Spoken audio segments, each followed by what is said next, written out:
उसके बाद है evidence in the favour of the above mechanism. It has been shown above that the aromatic nitration involves a stepwise mechanism. The nitronium ion, which acts as the electrophilic reagent, is generated in the primary step and brings about the further step reaction into two steps. The first step is slow and the second step involving the addition of the nitronium ion, ठीक है, to the aromatic ring to form the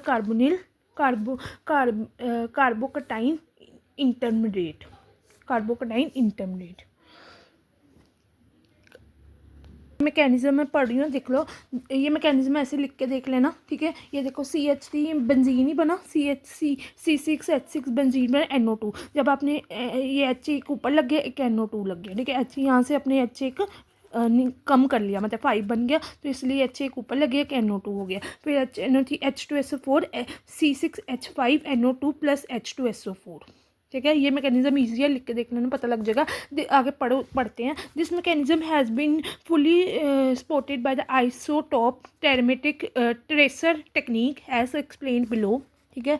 the aromatic compound labelled with the deuterium the heavier isotopic of the hydrogen having a 2 AMU is subjected to the nitration. It is found that the rate of substitution of deuterium is the same of that of the ordinary hydrogen or the plutonium. In other words, no isotope effect is obtained since a carbon deuterium bond is broken more slowly than a carbon plutonium bond. The absence of the isotope effect is in a aromatic nitration can be justified only if the rate determining step of the reaction does not involve any cleavage of the carbon hydrogen bond. This means that the final step involving the extraction of proton, इसमें stacked हो रहे proton को by the cleavage of carbon hydrogen bond के, ठीक है, cannot be the rate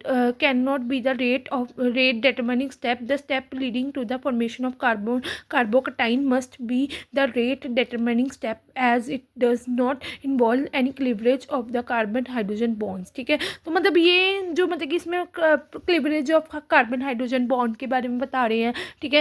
abstraction of proton, मतलब इसमें 2 ही step लिखे हुए हैं, एब्स्ट्रैक्शन ऑफ प्रोटोन और क्लीवरेज ऑफ कार्बन हाइड्रोजन बॉन्ड के बारे में बता रहे हैं. इसको एक बार ना सारा पढ़ लेना, ठीक है. फिर उसका कैसे टेम्परेचर के रिलेटेड इसका स्टेप है, ये आपको सिर्फ मतलब कि ये रीड आउट करने वाला है, याद करने वाला है, समझ के कि इसमें एब्स्ट्रैक्शन ऑफ प्रोटोन हो रही है जहाँ कार्बन हाइड्रोजन बॉन्डिंग बन रही है, ठीक है. स्लो रेट डिटरमाइनिंग स्टेप बताया हुआ है, ठीक है. मतलब ये सारा चीज़ें ना, मतलब कि ये सारा एक बार पढ़ के इसको इजी लैंग्वेज में आपको याद ही करना पड़ेगा, इसमें और कुछ नहीं है, ठीक है.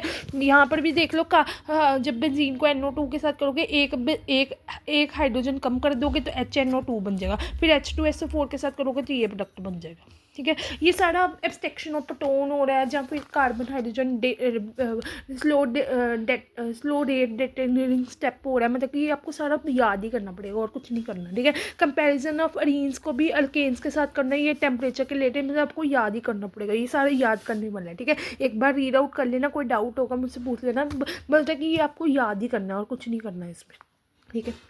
नेक्स्ट इज फिजिकल प्रॉपर्टीज़ हमें कहती हैं नाइट्रोअल्कीन्स की, कलरलेस होते हैं, ऑयली लिक्विड्स होते हैं, when pure they have pleasant smells होते हैं, स्पेरली सॉल्युबल इन वाटर होते हैं, with the exception of the few compounds होते हैं including the nitrobenzene which are yellow oil liquids होते हैं, ठीक है. All are aromatic nitro compounds are the yellow crystalline solids होते हैं. Nitrobenzene has an odour of bitter almonds and known as the oil babel. Solubility इसका बताता है कि नाइट्रो कंपाउंड्स हैवियर होते हैं वाटर से, ठीक है, मतलब कि भारी होते हैं. Nitroalkanes are the sparingly soluble in water while the aromatic nitro compounds are insoluble in water, ठीक है. स्टेबिलिटी की बात करें तो when heated strongly poly nitro compounds decompose with the excessive volatiles, ठीक है. फिर इसके बाद डाइपोल बॉइलिंग पॉइंट में डाइपोल इंट्रैक्शन होती है. तो ये सारा आपको याद ही करना पड़ेगा, ठीक है. एक बार पढ़ लेना, याद ही करना पड़ेगा और कुछ नहीं. ये सारा पेज याद करने वाला है आपको, समझ के कि इसमें एब्स्ट्रैक्शन ऑफ प्रोटोन हो रही है, जब रेट डिटरमाइनिंग स्टेप है, जब कार्बन हाइड्रोजन बॉन्डिंग बन रही है, क्लीवरेज हो रही है, मतलब ये आपको सारा याद ही करना पड़ेगा, ये इसमें और कुछ नहीं है.